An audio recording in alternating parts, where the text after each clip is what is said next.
Hello, welcome to my channel Here in the Making. Here you'll find faith-based content relating to journaling, reflection, wellness, growth, healing, medical school, doctor, life, and more. So if that is your cup of tea, come on in, have a seat, and get your journal out.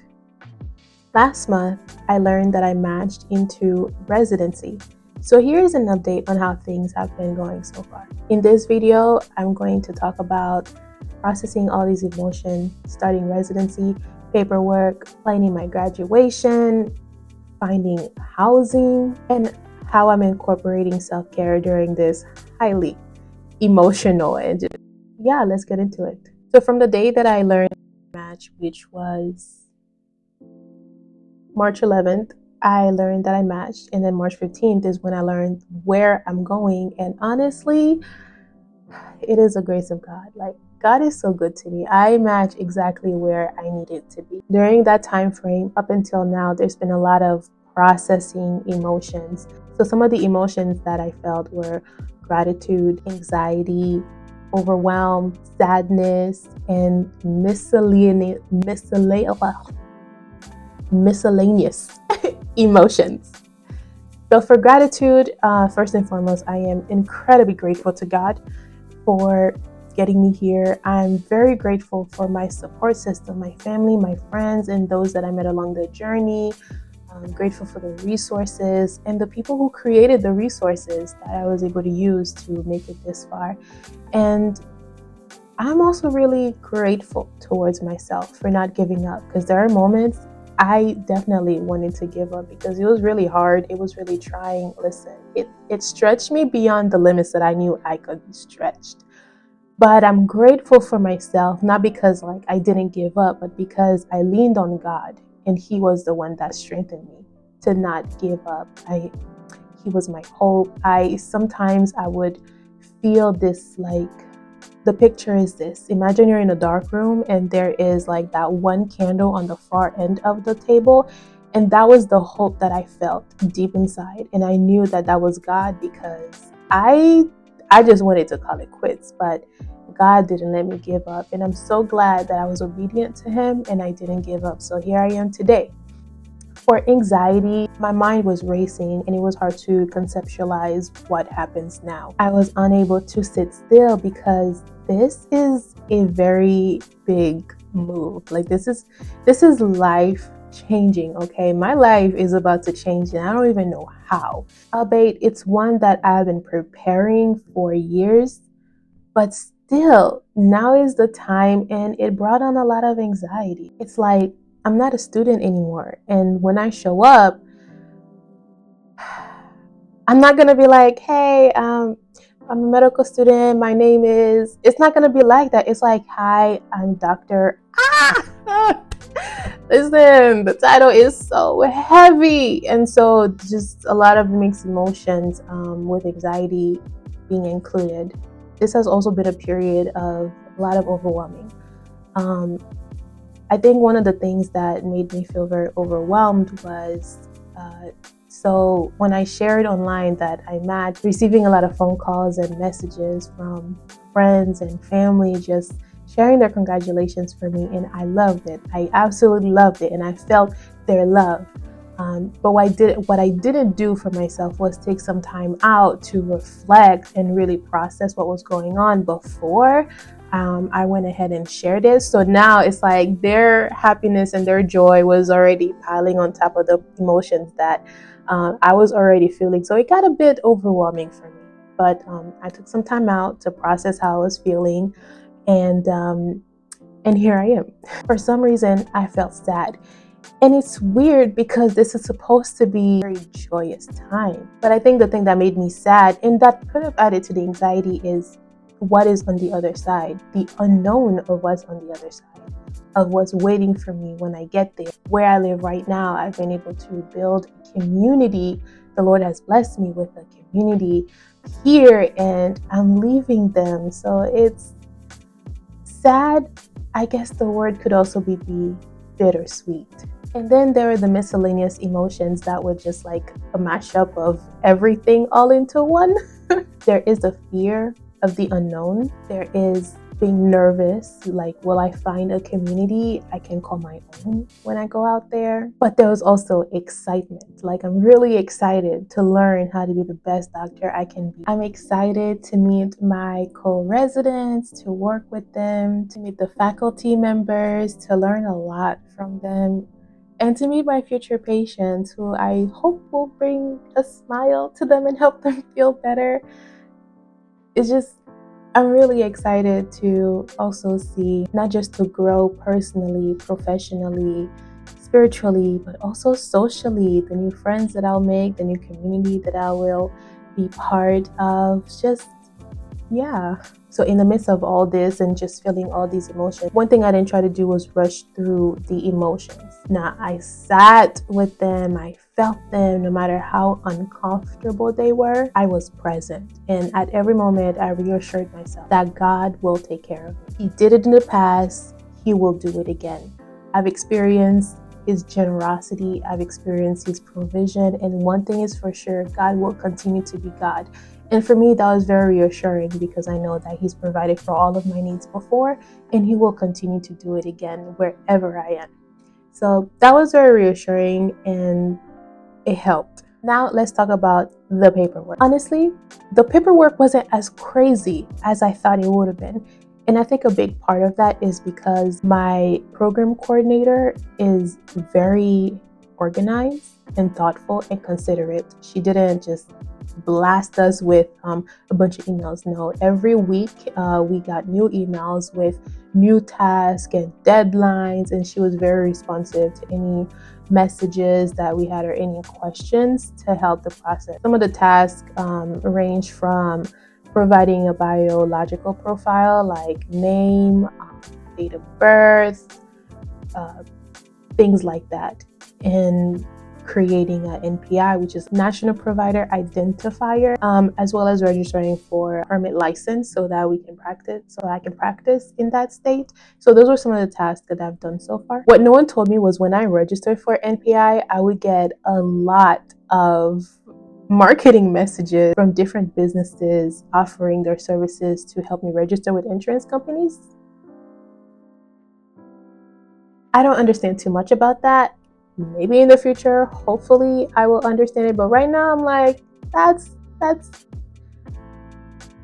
I don't get it. So I'm gonna leave that alone.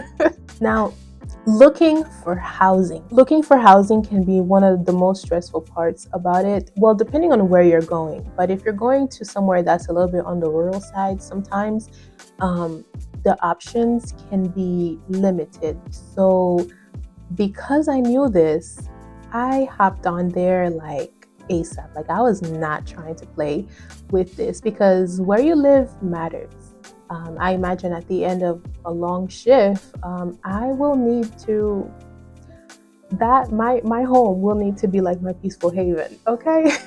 So I hopped on it and I was able to secure housing within a few weeks of knowing that I matched, and that was just took a big load off of my shoulders. Some of the resources I used in order to look for housing were apartments.com, apartmentlist.com, zillow.com, and Google Maps. Like, don't sleep on Google Maps. And then last but not least, my program coordinator sent us information sheet where there were different options for housing, and I thought that was super helpful. So if you're going on your way to residency right now, try asking your program coordinator if they have a list of where current residents or past residents have lived.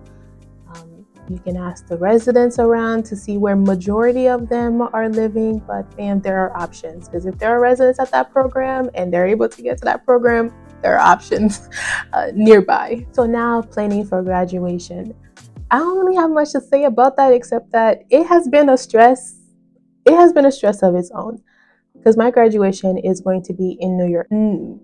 Me and my family do not live in New York City, so finding flights as well as booking hotels, just the whole nine, and coordinating all of that around the dates that we need and having affordable options was honestly very stressful.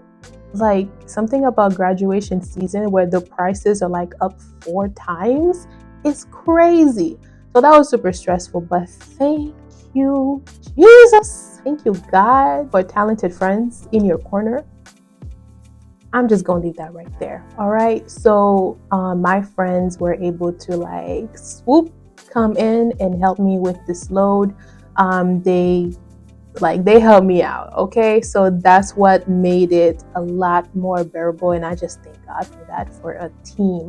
So planning the graduation celebration, I have a team and that's made the load so much better. And before I get off this topic, y'all, let's be that community that support our friends with their business. Like let's do that.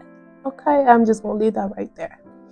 As you could see behind me, it is empty because in the process of moving out from where I'm at, I've been selling furniture. So now things are a little bit more empty, and it's bittersweet, this leaving where I'm at to go to where I'm going to be for residency.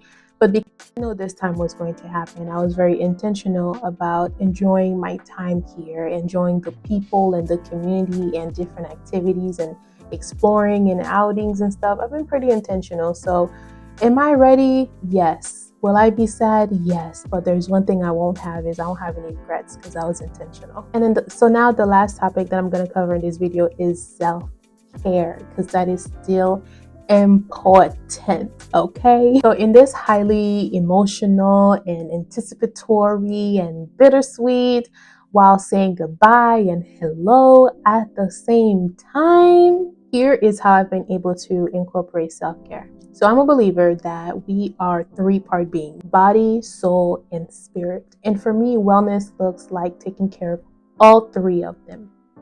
So here's an example. So for my spirit, I start and end my day with what makes me feel grounded, what makes me feel connected to my creator, and that is prayer and being in the word. When I wake up, I do that before I check any notifications, and before I go to sleep, my timer is usually on a 45 minutes before I go to bed. It is on do not disturb, so that my word is the last thing that I get into. Sometimes I try waking up early so that I don't feel rushed. But listen, fam, that is still in the process, okay? Because we're done with school, and so that rest is vital right now before we get on to the next journey. So I try to wake up early to read my word, to really give myself that time so I don't rush. And that has been very, very helpful. For my soul care, the way that I care for my mind is I feed my intellectual curiosity. Like I'm learning something new every day, even if it's just a little thing like how to edit this video differently. I lay out an agenda for the day so that it keeps my mind clear and not cluttered. I journal if I need to process some emotions or process my thoughts to just get my mind clear. I have a creative outlet for my creative side to breathe. I go outside for some sun, for some fresh air. I socialize with others. I am still active in my community. So all of those things give me a sense of belonging, purpose, community, which are all things that nourish the soul. And for my body, I have been on a clean diet where I've eliminated a lot of processed foods, and I've been exercising regularly. So my exercise, I consider this as my me time, so don't bother me. That's how I just release all of the tensions and all the stuff that just build up throughout the day, and I feel so much lighter. It's also time for my body to just stretch and release, because you don't know how much emotions that you are holding on to in your body. So that's my time to just release everything and just refocus myself. This has helped me be in touch and in tune with my body. And honestly, I've developed an appreciation for her because she works hard day and night, 24/7 to house my soul and my spirit and to do the things that I need to do, and so I need to take care of her. I need her to be healthy. So yeah, friends, I covered a lot in this video, and honestly I didn't expect it to be this long, but here we are. So if you made it to the end of this video, thank you. If you have any questions, comments, concerns, leave it down below, and I'll see you in the next video. Bye.